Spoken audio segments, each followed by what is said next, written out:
รีวิวของบางสิ่งบางอย่างนี่คือลิงกำลัง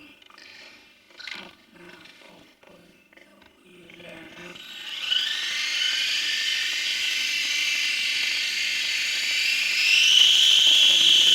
ข้อนี้เกี่ยว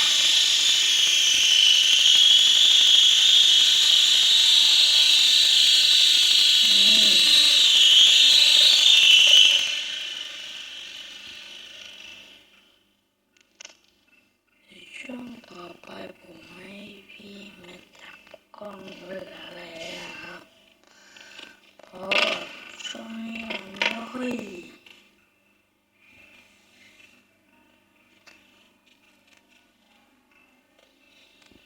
ถ่ายไม่ได้ถ่ายแบบไหนอันนี้เหรอเนี่ยแบบไหนเนี่ยตั้งก็ไม่ได้ดิให้คนถ่ายให้กดคนเดียวเลยครับ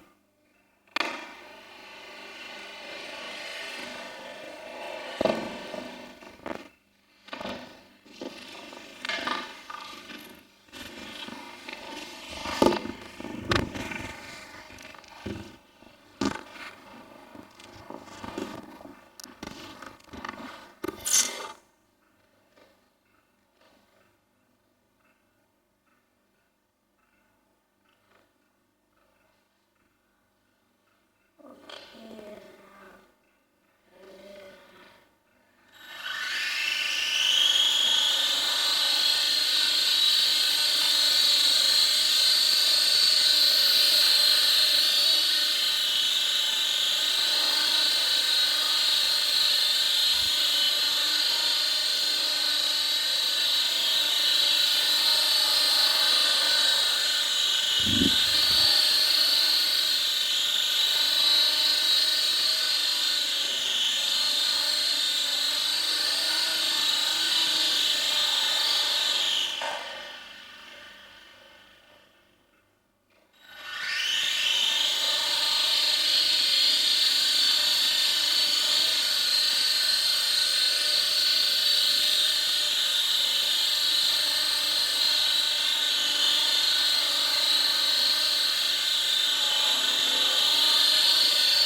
คลิปนี้ก็ขอจบเพียงแค่นี้ก่อนนะ